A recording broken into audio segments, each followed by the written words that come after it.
11 दिन ब्रह्मचर्य करने से जिंदगी का ताला खुल जाएगा। जी हाँ, सही सुना आपने। इस वीडियो में आप जानोगे कि क्या होगा अगर आप एक सच्चा ब्रह्मचारी जीवन जीना शुरू कर दोगे, और वो कौन सी गलती है जिन्हें आप करते हो जिसकी वजह से आप फिर से ब्रह्मचर्य तोड़ लेते हो और फिर से उसी जगह उसी स्थिति में आ जाते हो जहां से आपने शुरू किया था। और वीडियो के एंड में मैं एक बोनस टिप दूंगा आपको।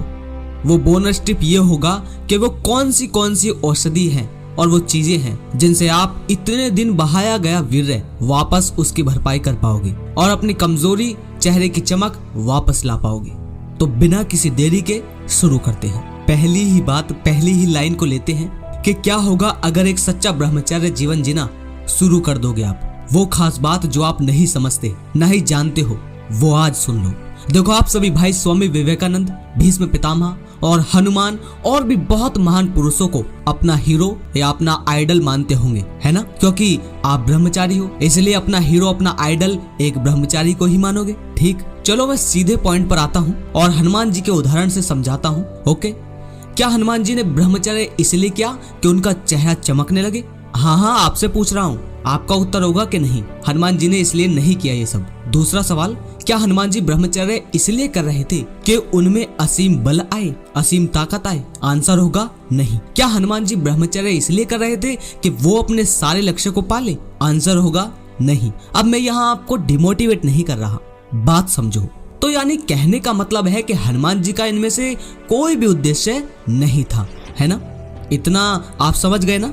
अब आप अपनी लाइफ और अपना निर्णय देखो कि आप क्यों कर रहे हो ब्रह्मचर्य। इसका उत्तर ज्यादा भाइयों का यही होगा कि कुछ भाई बॉडी चाहते हैं, कुछ भाई चेहरे पर चमक चाहते हैं और कुछ भाई लड़कियों को अपनी तरफ खींचना चाह रहे हैं, है ना? अब फिर से कह रहा हूँ कि आपको डिमोटिवेट नहीं कर रहा, बस बात को सुनते जाओ, सब समझ आ जाएगा वीडियो के अंत तक। तो यानी आपका ब्रह्मचर्य और इन सब महान पुरुषों के ब्रह्मचर्य में कोई भी समानता नहीं है ना? अब समझते हैं कि हनुमान जी का फिर लक्ष्य था क्या। तो समझो, देखो, हनुमान जी को राम से इतना प्रेम था, राम जी के इतने बड़े शिष्य थे हनुमान जी, कि जैसे संसार में हवा ना हो, ऑक्सीजन ना हो तो हम सब मर जाएंगे, ठीक ऐसे ही राम ना हो तो हनुमान जी ही नहीं पाएंगे। इतने बड़े शिष्य थे उनके।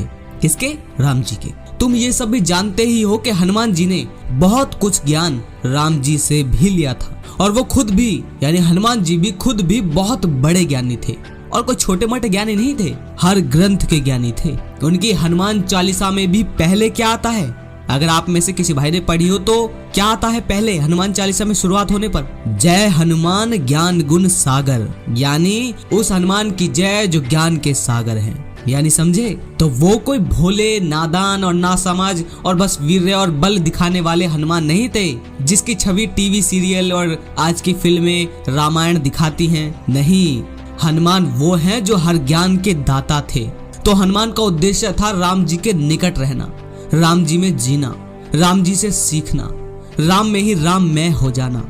तो हनुमान जी का उद्देश्य सिर्फ राम थे, सिर्फ राम। उन्हें तो इस बात की कभी पड़ी ही नहीं थी कि वीर्य निकल रहा है, नाइटफॉल हो रहा है, या शादी करनी है कि नहीं, बल मुझे आएगा कि नहीं, तेज आएगा कि नहीं। उन्हें इन सब की कभी पड़ी ही नहीं। उनके केंद्र पर थे सिर्फ श्री राम की प्राप्ति। अब श्री राम की प्राप्ति के रास्ते पर ब्रह्मचर्य सज जाएगा, उन्हें कोई खबर नहीं, और खबर होगी भी तो काहे को इतना सोचना, सोचने का वक्त ही कहाँ है। केंद्र पर तो श्री राम रमते थे उनके, यानी ब्रह्मा ही कह सकते हो। हनुमान के केंद्र पर थे सत्य। केंद्र था कि जो सच्चा होगा, जो हजार दुख आए, सुख आए, पीड़ा आए, खुद भूखा रहे, कुछ भी, फिर भी जो इंसान सत्य का मार्ग नहीं छोड़ेगा, मैं उस पुरुष या स्त्री को नहीं छोड़ूंगा। और राम हमारे थे ही ऐसे। तभी तो श्री राम को बोलते हैं कि पुरुषों में सबसे उत्तम, मर्यादा पुरुषोत्तम राम।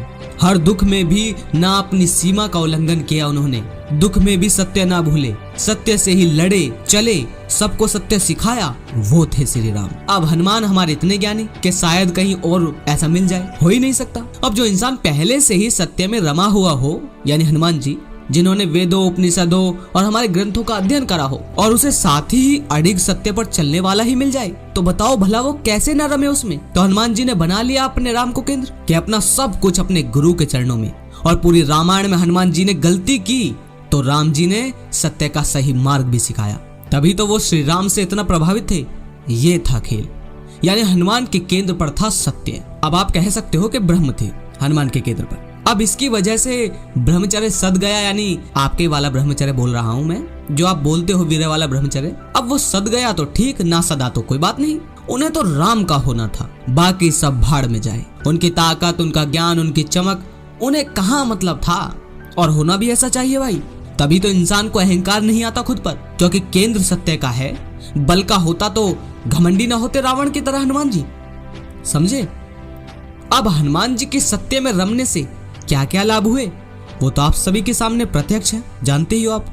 सत्य के रास्ते पर चलते चलते राम जैसे गुरु मिल गए, जो उन्हें अपने भाई समान भी मानते थे। सत्य पर चलते चलते बलवान बने और किसी को कष्ट पीड़ा ना दी कभी भी। कमजोरों को बचाया, तेजवान बने और सब में पूर्ण ही बन गए। पर फिर से बोल रहा हूँ, उनका कभी ये सब पाने का कोई ना तो प्रयोजन था और ना ही कोई लालसा थी। उन्हें कुछ नहीं चाहिए था, वो तो बस विरासत में मिल गए हनुमान जी को। क्योंकि तुम ये सदा से देखते पढ़ते आए हो कि जो सच्चाई के रास्ते पर, सत्य के रास्ते पर चलेगा, ताकत खुद ब खुद उसे मिल जाएगी। और अगर किसी को नहीं मिलेगी तो उसका शरीर, उसका मन ताकत खुद जुटाना शुरू कर देगा। सच्चाई पर चलने वाला आदमी कभी झुकता नहीं, डरता नहीं।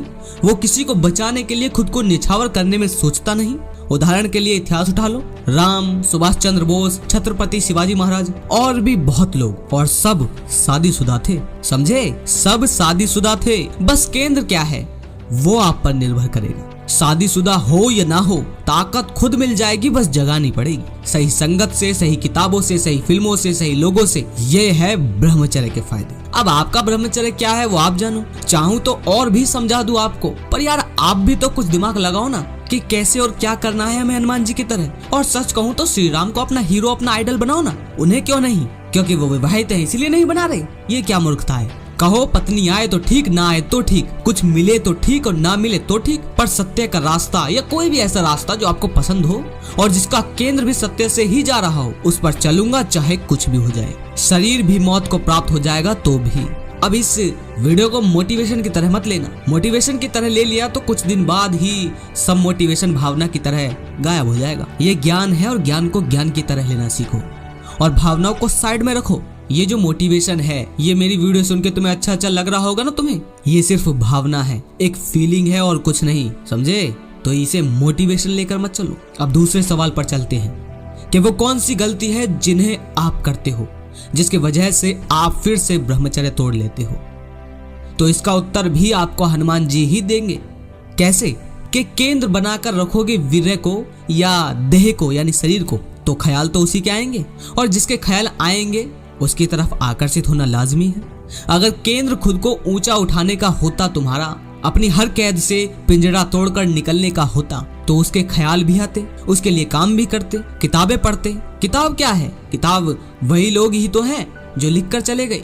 बस तुम्हें दिखता है कि वो एक पेज है, वो एक बुक है, वो उस पे एक कवर चढ़ रहा है, बस तुम्हें वो किताब लगते नहीं। वो तो वही लोग हैं, प्रत्यक्ष है तुम्हारे सामने। तो यानी उन लोगों की संगत करते, वीडियो से संगति करते, इंटरनेट के किसी और तरीके से संगति करते, अपना समय, अपनी ऊर्जा सत्य के, ऊंचाई के या अपनी बेड़ियों को तोड़ने में लगाते। अब केंद्र कुछ और है, वीर्य बचाने का। तो वीर्य कुछ दिन तो उस पर तुम ध्यान देते हो कि वीर्य रोक रहा हूँ, वीर्य रोक रहा हूँ, पर ज्यादा दिन नहीं रख पाते, भूल जाते हो। और भूलना कोई बड़ी बात नहीं हो गई, भूलोगे ही, साधारण सी बात है। क्योंकि भाई तुम ध्यान रखो या ना रखो, वो तो बन ही रहा है और शरीर में खुद रुक रहा है। तो तुम अपनी लाइफ में फिर से नॉर्मल हो जाते हो, फिर से लाइफ वैसे ही जीने लगते हो। वही दोस्त, वही वीडियो, वही संगति, वही टीवी, वही गपशप, वही बातचीत, वही जीवन। और फिर होगा क्या? फिर वही पॉर्न भी आ जाएगी, फिर वही सेक्स, या फिर वही हस्तमैथुन भी आ जाएगा। हनुमान जी को सुध नहीं थी कि माँ किधर है उनकी, पिता कहाँ है, भाई कहाँ है, दोस्त कहाँ है। पूरी रामायण में कहीं देखा, तुमने कहीं पढ़ा या सुना कि वो अपने परिवार से मिलने भी गए थे? यहाँ तक कि उनका बेटा खुद रावण की तरफ था तो सत्य के लिए उसे भी किनारे कर दिया। ये है सत्यनिष्ठ, समझे। केंद्र सिर्फ राम थे, क्या शरीर, क्या अपने लोग, क्या अपना बेटा, कुछ नहीं समझा। वीर्य को रोको मत, वो तो खुद रुक रहा है। उसका जो होना है उसे शरीर के हवाले कर दो। तुम सही केंद्र को खुद को समर्पित कर दो और डूब जाओ उसमें। उसे जानो, उसके लिए पढ़ो, उस केंद्र पर चलो। सब कुछ उसके लिए दाव पर जो लगा सकता है, अपने माँ बाप, अपना शरीर, अपनी जिंदगी, सब कुछ, वही इंसान अपने उस केंद्र को पा सकेगा। और विरासत में मिलेगी वही जो हनुमान जी को मिली। समझ रहे हो ना बात को? तो समझे क्यों टूटता है आपका ये वीर्यचर्य। अब चलते हैं उस बोनस टिप पर जो आपको बताने वाला था कि क्या है वो औषधि जो आपके वीर्य की भरपाई करेगी। अब हो सकता है आप सभी भाइयों को अजीब लगे कि हनुमान जी की बात बोलकर फिर हमें वीर्य के केंद्र पर बना रहे हो पवन भाई। तो भाई वो सब आप जानो, मेरा काम है सच आप तक लाना। चुन चुन कर बात आप ले जाओ, वो आप पर निर्भर करता है। ऊपर की वो जो जितनी मैंने सारी बात बताई वो बात लेनी है या ये बोनस टिप ही सिर्फ चाहिए। मैं नहीं कह रहा वीर्य को स्वस्थ मत रखो भाई, इसमें मैं भी आपकी मदद करता रहूंगा वीडियो बना कर, पर सत्य भी आपको चटाता रहूंगा जिससे आपकी आंखें भी खुलती रहें। और चलते हैं उन औषधि पर, उन चीजों पर जो आपकी भरपाई करेगी। तो पहले तो आई बटन पर एक वीडियो आ रही होगी जिस पर लिखा होगा जल्दी से भरपाई कैसे करें। ऊपर कुछ लिखा आ रहा होगा, उसे दबा देना, वीडियो वहीं मिल जाएगी या मैं लास्ट में लगा दूंगा एंड स्क्रीन पर, उसे देख लेना। उसमें मैंने डिटेल में बताया है सारी खाने की, फल, औषधि और भी बहुत कुछ। तो आज मैं वो चीजें नहीं बताने वाला, आज मैं वो चीजें बताऊंगा जो सबसे ज्यादा जरूरी है और सबके ही लिए।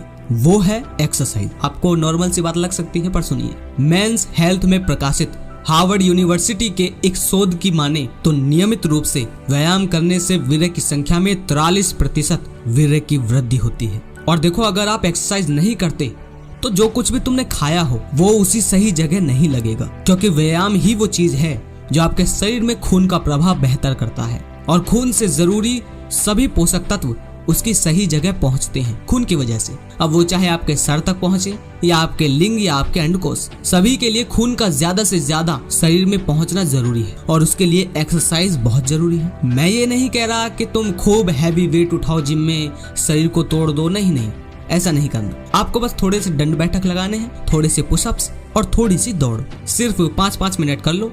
यही आपके चेहरे की चमक वापस ला देगा और आपका वीर्य भी भर देगा आप में, और भी बहुत कुछ फायदे आपको देगा ही। और दूसरी चीज, गर्म पानी से मत नहाना।